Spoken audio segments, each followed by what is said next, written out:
Bienvenido a Rasmapsar TV. Hoy tengo Christopher Jiménez. Hola, Christopher. Mucho gusto de estar aquí en tu programa para poder compartir un poco del material que estamos trabajando aquí en Atlatl, México y en Palo Cristo. Muchas gracias. Hoy vamos a hablar de diferentes tipos de las lanzas mesoamericanas y por qué la lanza era muy importante en Europa, en Japón, China, en todos los países.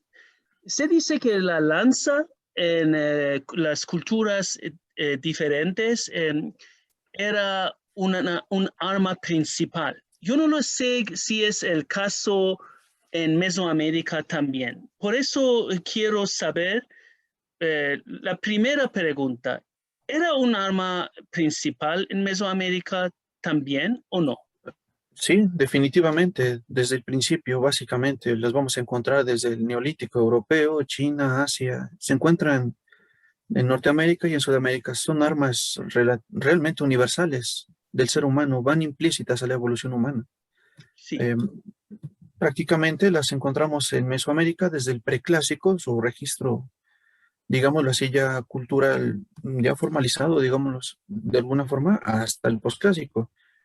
Todavía se ocupan en algunas zonas de cacería, por ejemplo. O sea, en algunas zonas de Estados Unidos tengo entendido que está prohibido el uso, pero se sigue utilizando en contra de algunos ejemplares pesados, caza mayor, osos, por ejemplo. Todavía se siguen utilizando. Em, en Mesoamérica vamos a encontrar unos tipos distintos de lanzas a las que encontramos en Europa y en China, pero al manejarse la misma estructura técnica, se encuentran bastantes paralelismos. No sé si me doy a entender. O sea, básicamente las manos humanas son las mismas aquí y en China. Sí. Las lanzas prácticamente siguen el mismo camino, digamos, de evolución técnica, ¿vale? Vale. Dígame, bueno, Sí. sí, si gusta, continuamos. Ajá. Sí. Eh, ¿Y qué Bueno, tipos de lanzas había o hay en Mesoamérica? miren, en Mesoamérica, a diferencia de lo que es en Europa, por ejemplo, encontramos lanzas pesadas, lanzas aserradas, una especie de combinatoria entre una masa y una lanza. Digamos que en Europa podemos encontrar lanzas de características cruciformes, es decir, que tienen Sí. una estructura que no permite que el animal en su embestida, por ejemplo, continúe a través del astil hasta llegar al operador. La guarda precisamente sirve para eso, para evitar que nos den alcance ya sea un enemigo o un animal, por ejemplo. Sí. En Mesoamérica no se tienen registros hasta la fecha de guardas cruciformes todavía, pero se desarrollaron características similares. Estos, por ejemplo, los vamos a encontrar en la Mixteca o en la zona maya. Eh, Existen algunos ejemplos de lanzas aserradas utilizadas precisamente para el combate cuerpo a cuerpo. La idea, según propuestas de la doctora Gabriela Rivera Costa, doctora en estudios mayas, más bien en guerra maya, hacía esa propuesta precisamente de que el aserrado de los filos era para evitar que se pudieran prender este tipo de armas con las manos y arrebatárselas al operador. Sí. Son distintas a las lanzas que tenemos, por ejemplo, en China. Ajá. Pero sí, digamos que empezamos a notar una constante, lo que es la hoja afilada, puede ser de material lítico. Aquí en Mesoamérica, pues tenemos la obsidiana, el pedernal, e incluso podríamos añadir materiales óseos, dientes de tiburón o de otras especies de mamíferos que son bien socorridas también para este tipo de armas. Europa es uno de los mejores ejemplos donde se mejora la hoja en cuanto a nivel de eficiencia. China no se diga. Sí. También se le dotaron de ciertas características para hacer muchísimo más efectivo los filos de estos materiales, ¿no? Sí. En Mesoamérica también, como les decía, se desarrollaron mecanismos paralelos al desarrollo del combate cuerpo a cuerpo de manera distinta a la que se desarrolló en Europa y en China, Sí. pero son igualmente eficientes, ¿vale? Ujú. Vale, vale. Ujú. Sí. No sé si gusta que empecemos con la presentación. Sí, vamos a empezar, por ¿eh? favor. Va, que va. Bueno, lo dejamos aquí esto a manera de introducción. Aquí lo tengo. A ver, si lo alcanzan a ver. Sí. Ah, muy bien, sí. Ujú. Bien, mire, pues prácticamente la lanza, o sea, como lo tenemos, o sea, tenemos dos tipos de lanzas, entendidas bajo los estudios europeos, por ejemplo, de este señor que se llama, bueno, no sé si lo puedo pronunciar bien, Robert Dungenworth, creo que se llama así. Eh, Está otro idioma, no, no puedo pronunciarlo muy bien, pero bueno, se manejan dos tipos de lanzas, entendidos bajo estas características, que son las lanzas arrojadizas y Sí, las lanzas de estoque. sí, Su desarrollo, pues, tienen dos líneas distintas, unas deben ser más ligeras y otras deben ser pesadas, lo suficientemente fuertes para resistir la embestida de algún animal o de una carga enemiga, por ejemplo. sí, En este caso, tenemos las historias entrelazadas y pues las vamos a encontrar en distintas épocas, distintos tiempos. En algún momento en el Neolítico, en la Edad de Piedra, se utilizaron para abatir animales. Ya con el posterior desarrollo de las civilizaciones, de las sociedades humanas, empiezan pues los enfrentamientos cuerpo a cuerpo con este tipo de armamento. Es decir, se enfoca una tecnología desarrollada para la cinegética y se reinventa para el enfrentamiento armado, ¿vale? Em, las armas de estoque, por ejemplo, aquí las tenemos. Básicamente se utilizaban para poder proteger al ser humano con una eficiencia, digamos, más o menos alta, para poder protegerse contra las embestidas de los animales. Puede ser leones, animales más fuertes que un ser humano. Todavía hoy en día se siguen utilizando para actividades de cinegética, ¿vale? sí, vale. Em, Básicamente, como les comentaba, la lanza, por ejemplo, la lanza de estoque mata por hemorragia. Em, para abatir un animal mucho más fuerte y mantenerlo lejos de nosotros es necesario un astil largo.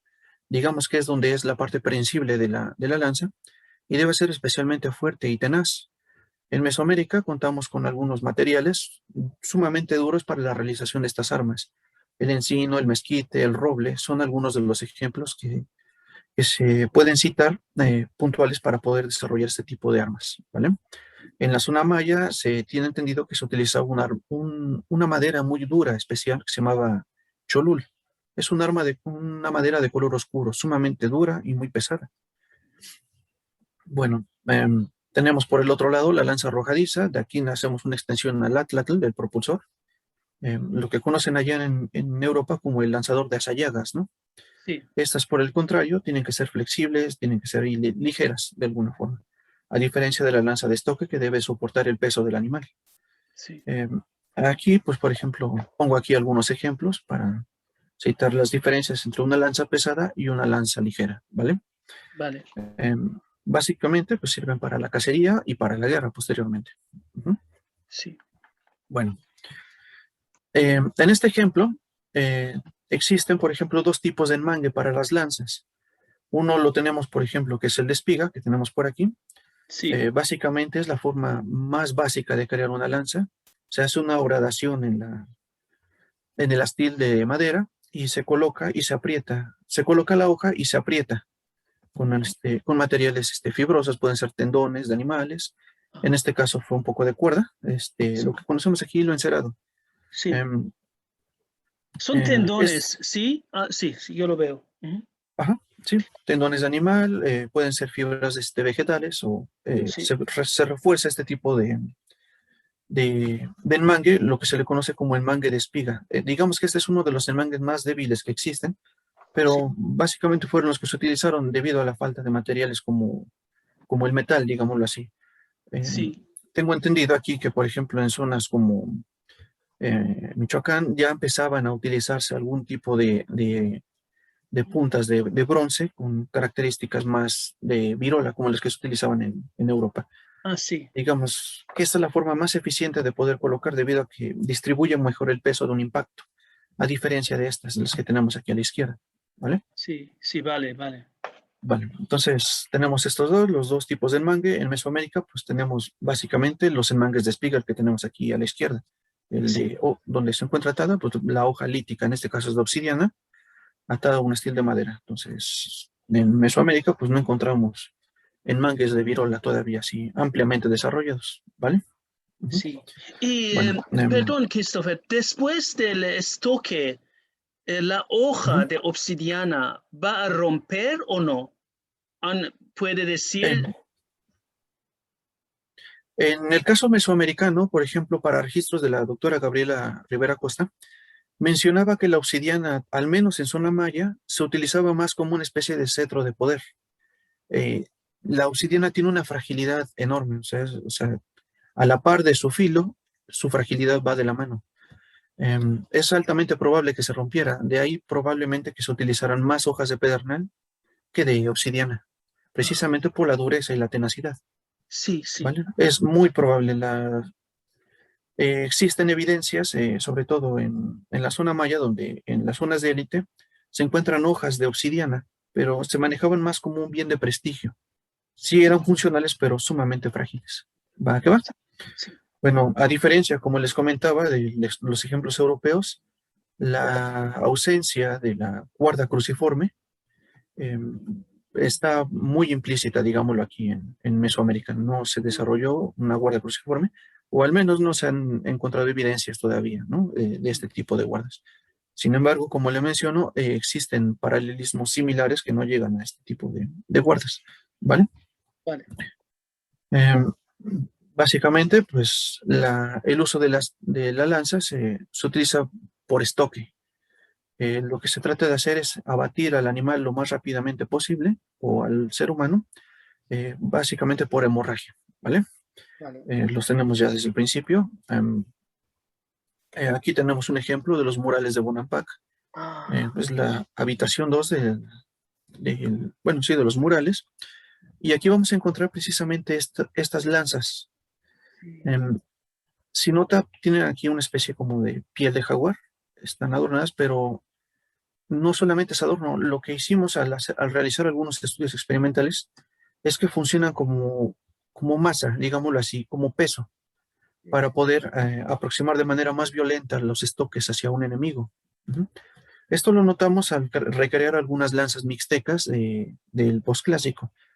Em, como le comentaba, tienen básicamente tres funciones, que son las de rebanar, cortar y perforar, y pues básicamente funcionan para abatir de la manera más rápidamente posible a un enemigo, ¿vale?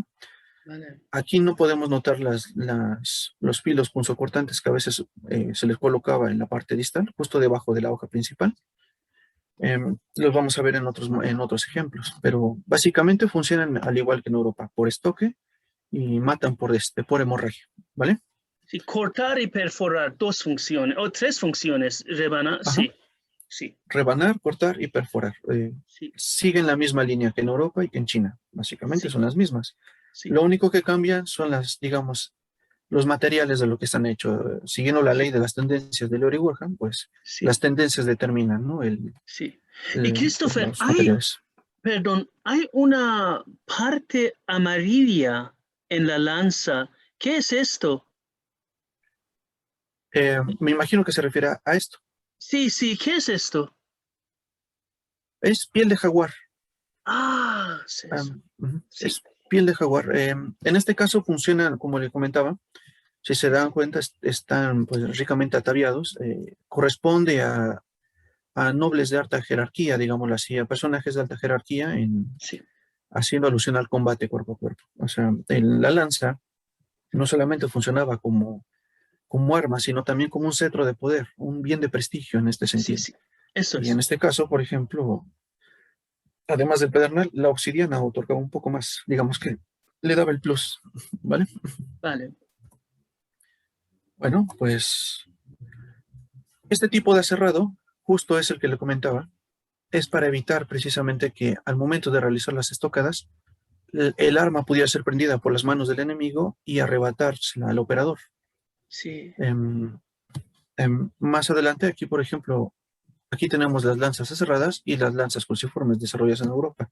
Son sí, bastante conocidas. sí, sí. Entonces, tenemos dos tipos de enfrentamiento distintos. Por un lado, se trata de guardar la distancia, digamos, aquí en las guardas cruciformes del enemigo. En este caso, se trata de evitar que la lanza sea arrebatada de las manos del operador. Ujú. Son, digamos, dos tipos distintos de lanza. Básicamente, las batallas en lo que pudieron ser en la zona maya debieron ser en lugares cerrados, con mucha vegetación seguramente, debido por las condiciones climáticas. Sí, Digamos que la morfología del arma es determinada también por el ambiente, ¿vale? vale. Em, Aquí tenemos un ejemplo de la iconografía del panel 2 del Templo 7 de Palenque, donde se notan precisamente los filos cerrados, Sí, ¿vale? vale, sí. Realizamos la aproximación experimental precisamente aquí en Paleocristo, bueno, con asesoría de los compañeros de Atlas México, y nos dimos cuenta de algo. Además, aquí lo que hicimos nosotros fue evitar los adornos, digamos aquí, de pluma que tiene aquí, Sí, pero notamos algo más. Sucede que debajo tiene un poco, digamos, debido a que existen otros ejemplos, tiene una gran masa de madera pesada. sí, Lo que se buscaba también era un cierto grado de contundencia al dotarle ¿cómo se llama? A la hoja de la lanza. sí, Pero, siguiendo los paralelismos de China, sí, eh, las plumas seguramente debieron haberse desarrollado por una muy buena razón, y es que al darle estocada con una lanza, sucede prácticamente de manera inmediata la hemorragia. ¿Qué sucede? Que la sangre corre hacia el astil de madera, sí, dificulta la operatividad de la misma y puede resbalarse de la mano. Probablemente el uso de plumas o de otro tipo, como los otros ejemplos que les voy a mostrar en China, era para evitar que la sangre empapara por completo el astil de madera y precisamente interrumpiera la actividad de combate, digamos así, del operador de la lanza, ¿vale? sí, muy bien. Estos ejemplos los vamos a encontrar en China más adelante, que les voy a mostrar precisamente desarrollados por ese fin, Sí, ¿vale? eso es. Vale. Aquí le muestro algunos ejemplos, todavía no desarrollamos todos, de armas aserradas, lanzas de estoque. Seguramente las hojas fueron de pedernal. El material es sumamente duro, a diferencia de lo que se suele pensar. Las lanzas de obsidiana son frágiles, pero las de pedernal son durísimas, muy Sí, duras incluso de trabajar. Em, si notamos aquí, la mayoría de ellas mantiene cierta densidad en la parte distal o unos filos aserrados dotados también de sí, material plumario, probablemente, como le decía, para evitar que la sangre escurriera hasta el astil de madera. Em, Estos son algunos de los ejemplos que pudimos rescatar, todos tomados de las propuestas de la doctora Gabriela Rivera Acosta, ¿vale? Que trabaja sobre todo en la zona maya en cuestiones bélicas, ¿vale? sí. ¿Todo bien hasta aquí? Ujú. ¿Va que va? Bueno, Christopher, perdón, dígame. ¿puedes explicar los tipos aquí? Que Estos. sí, las diferencias entre los tipos A, B, C y D, por favor, si es posible. Un poco más información. Bueno, miren, lo que tenemos aquí, Sí. básicamente, que es el ejemplo que tenemos aquí, el anterior, es el primero, Ah, eso es es, el sí, tipo de lanza cerrada, sí, ajá, que prácticamente es el mismo de este lado también. sí, Las diferencias es que estas buscan evitar que las lanzas sean prendidas con la mano, digamos, sí, al tratar de arrebatarle el arma sí. de las manos, lo que provocaría sería una hemorragia en las manos, o sea, evita que Ah, no las pudieran quitar. Y por el otro lado tenemos estas lanzas que son lanzas pesadas, digamos que serían una especie de lanza pesada, bueno, lo que denominaba el doctor Marcos Cervera, una infantería pesada, sí, digámoslo así.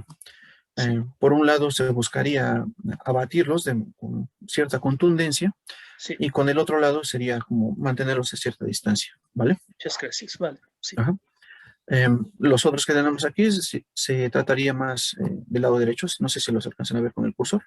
sí, Son un tipo más de adornos más rituales en este sentido, o sea, probablemente se tratara de alguna especie de cetro de poder. Como le decía, no siempre funcionaban explícitamente para la guerra, funcionaban también como cetros, ¿vale? sí, Básicamente, como le comentaba, sirven para cortar las manos del enemigo que pudiera intentar prender el arma y arrebatársela de las manos al operador. Esa es la finalidad de estas armas. sí, Otro tipo de lanza es la que tenemos aquí, es la lanza mixteca, ¿sí? Nosotros precisamente al realizar las experimentaciones de la recreación del arma nos dimos cuenta de que no funcionaba como tal como una lanza, sino más bien como una masa pesada. esa, Em, sí, Funciona prácticamente como el macuahuitl, Sí, se precipita de manera violenta hacia el cuerpo del oponente. La idea es quebrar los filos debajo de la superficie corporal del enemigo. Esta masa que tenemos aquí funciona en cierto modo como una especie de guarda.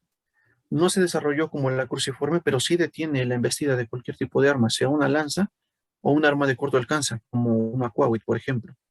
Esta arma se opera a dos manos, de hecho, aproximadamente medía 1,20 m, y pues las maderas que utilizamos fueron de encino, que, bueno, sí, de encino. eh, Seguramente fueron algún tipo de arma de maderas pesadas.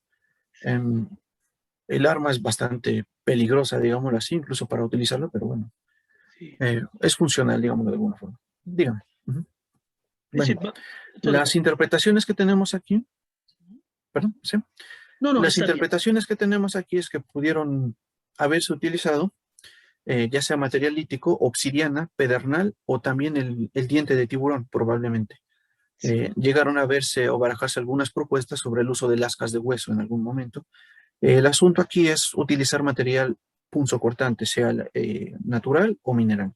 Alguno de estos materiales puede haber sido, ¿vale? vale. Aquí, pues, lo que tenemos es el aserrado de lastim y incluso en algunos códices mixtecos sí se llegan a mostrar algunas escenas de combate con él. Sí. Aquí algunos ejemplos de material que registramos. Este es diente de tiburón. Ah, eso es. Básicamente los materiales punzocortantes funcionan para eso, son para cortar, herir, perforar, rebanar, ¿vale? Siguen una línea distinta, pero el combate sigue siendo el mismo, es combate cuerpo a cuerpo, ¿vale? Vale. Bueno, estos experimentos tienen escasamente 2 días que se realizaron, bueno, las aproximaciones. Em, Se siguen desarrollando nuevos tipos de lanzas, pero estos son, digamos, los más aproximados que tenemos al posclásico tardío. Aquí tenemos otros ejemplos. Estos son de navajas, es decir, no solamente se utilizaron materiales con punta, sino también navajilla prismática de obsidiana, como en el ejemplo del Macuahuitl. La Sí, idea de esto es empujarlos o precipitarlos de manera violenta para poder cortarlos. La estructura técnica es distinta, se manejan a dos manos, literalmente, como una masa de guerra. ¿Va que va? O sí. sea, digamos que siguen una estructura similar a la de la lanza, pero empiezan a combinar este tipo, masas, lanzas y macuahuit, por ejemplo, como especie de espadartes, ¿vale? Em, la famosa lanza Tepustopili, sería un pecado no hablar de ellas, precisamente, utilizadas durante el periodo de conquista. Estas lanzas, precisamente, dada la fragilidad de la obsidiana, lo que hacen es compensar la fragilidad con la tenacidad de la madera. Eh, la idea de esto es precipitar los filos en forma, digamos, de estocadas y quebrar los filos sobre la superficie corporal de los soldados enemigos. Al utilizar navajas se ahorra muchísimo material, a diferencia de que si se utilizara una sola hoja, Sí. ¿vale? Vale. Muy bien, muy bien. Ujú. Algunos ejemplos que tenemos aquí del combate. Este es especie de juego de palanca, donde se empuja precisamente los filos líticos en contra de un enemigo dotado de un arma de corto alcance. En este caso es una masa de guerra. Sí. Em, la idea de esto es prácticamente la misma, inhabilitar al soldado enemigo y capturarlo.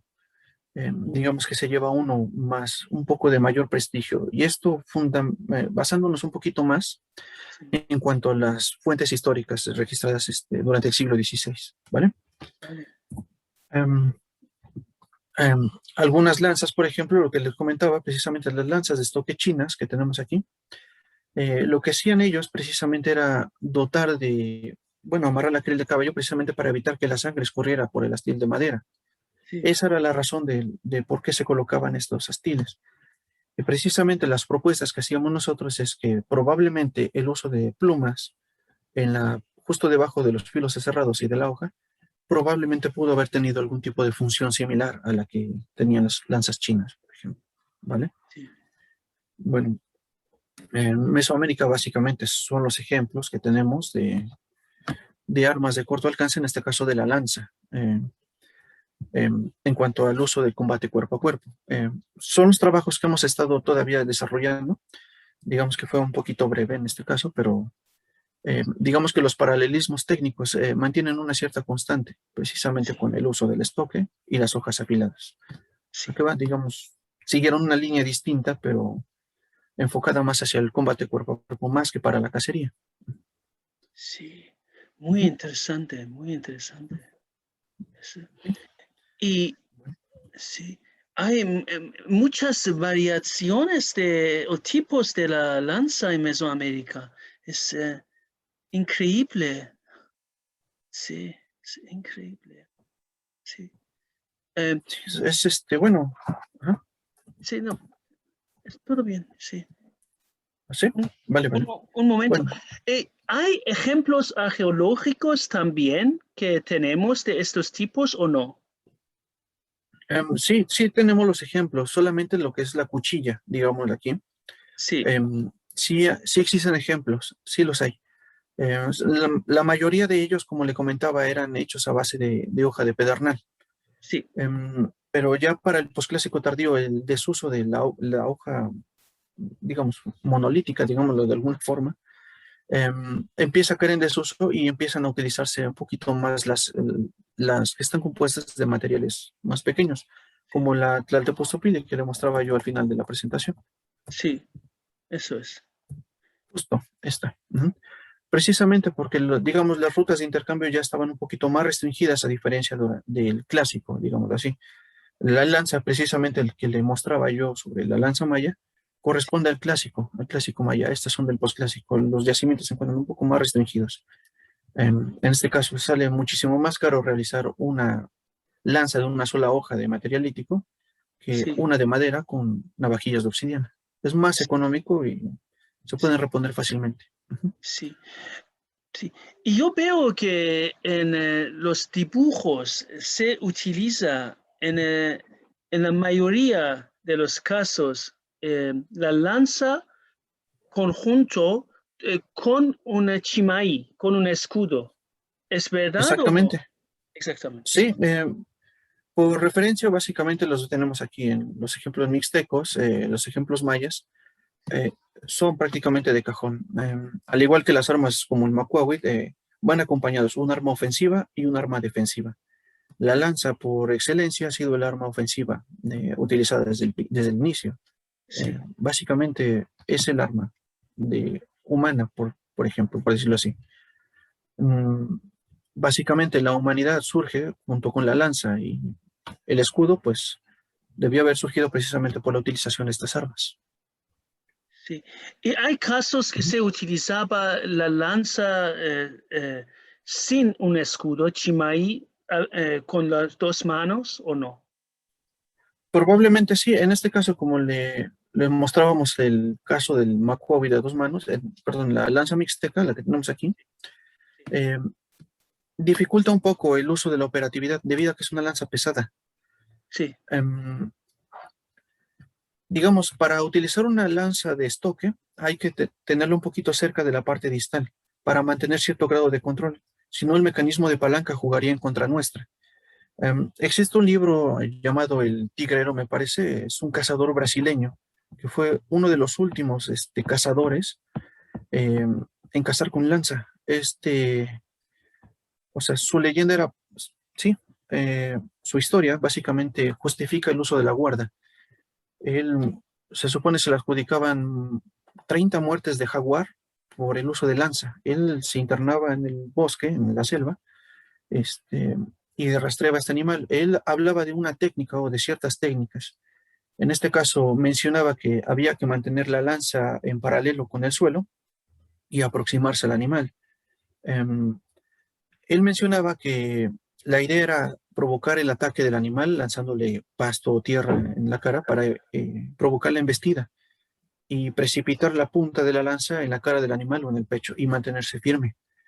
La fuerza del animal es brutal, pero sí, él sí, mencionaba que precisamente la guarda cruciforme que él utilizaba, eh, le salvó muchísimas veces la vida porque evitaba que el animal con su embestida se atravesase a sí mismo y lo alcanzara. La guarda cruciforme lo mantenía lejos.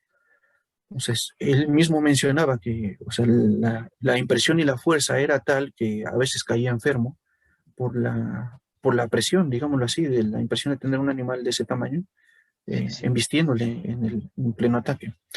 Entonces, digamos que el desarrollo de la guarda cruciforme prácticamente está presente desde los griegos hasta nuestros días, cuando precisamente la metalurgia permitió que las hojas resistieran las embestidas de los animales.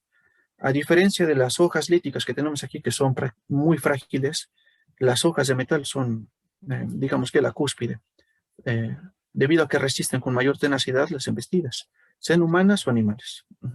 Sí, sí, eso es. Bueno, se llama Sasha Schimmel, precisamente el libro del tigrero. Ahí se narra precisamente la bibliografía del tigrero, de este señor que pues, se dedicaba básicamente a eso, a cazar tigres, digámoslo así, como le mencionaban allá en Brasil. Sí, Ujú. En el caso mesoamericano, digamos, eh, los ejemplos iconográficos no contamos con evidencias de cacería como tal, pero sí de combate cuerpo a cuerpo, ¿vale? Son, digamos, una línea distinta. sí, Ujú, es distinto. ujú. Y hay dientes de tiburón y obsidiana. ¿Y dónde se encontraba los dientes de tiburón en Mesoamérica? Bueno, mira, las propuestas que se hacían vienen precisamente de la interpretación iconográfica. Como le comentaba, en la zona olmeca, precisamente en lo que es la zona de Veracruz, en el Golfo de México, tenemos evidencias del uso, por lo menos en contextos rituales, del uso de dientes de tiburón. Em, Recuerdo también algún ejemplo de algunas masas compuestas de dientes óseos, de diente de tiburón, en, ¿cómo se llama ese lugar? Las culturas del Mississippi, la cultura cahokia. Sí, sí, En este caso no era para lanzas, sí se lo recuerda, precisamente como el macuahuitl. sí, sí. eh, Se alternaba, digamos, diente de tiburón y lasca de pedernal.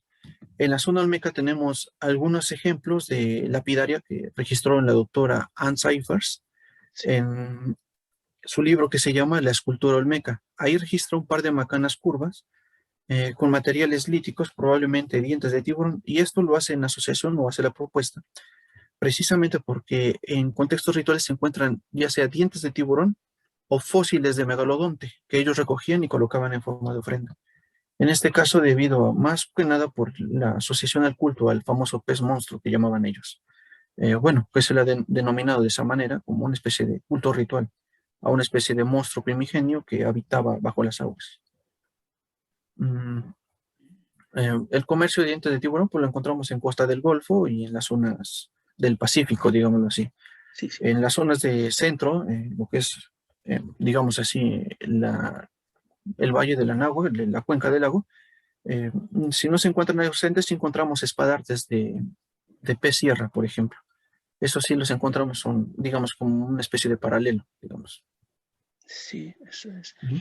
¿Y se puede decir que la obsidiana corta mejor que los dientes de tiburón? Am, Lo que sucede con la obsidiana, y esto surge de una información etnográfica precisamente de los indios lacandones, mencionan que cuando ellos hacían sus arcos para cazar monos, y si utilizaban puntas de obsidiana, la presa moría, precisamente porque la obsidiana no genera fricción entre los tejidos, separa. Es Sí, decir, que si entra una punta de obsidiana, atraviesa todo, no pasa de lado como digamos una hoja de metal. Una sí, hoja de metal podría evitarse, a diferencia de una hoja de vidrio. La hoja de vidrio pasa y corta todo, lo separa. La obsidiana mata, a diferencia del pedernal. El pedernal provoca hemorragias, pero existen más probabilidades de sobrevivir a un ataque con hoja de pedernal que con una de obsidiana, precisamente por eso. Ujú. eso, eso es, eso es, de verdad, de verdad. Va que va. Much- sí, Ujú. muy interesante, muchas gracias, muchas gracias. Bueno, pues digamos que hasta ahora, hasta el momento es lo que tenemos. La lanza como tal no ha sido muy trabajada en México. Em, en otros países sí se ha abordado un poquito más con más profundidad, pero en México digamos que todavía son investigaciones pioneras. Nadie ha enfocado trabajos específicamente a la lanza como tal. El Macuahuitl goza de cierto prestigio precisamente por su participación en la conquista de México.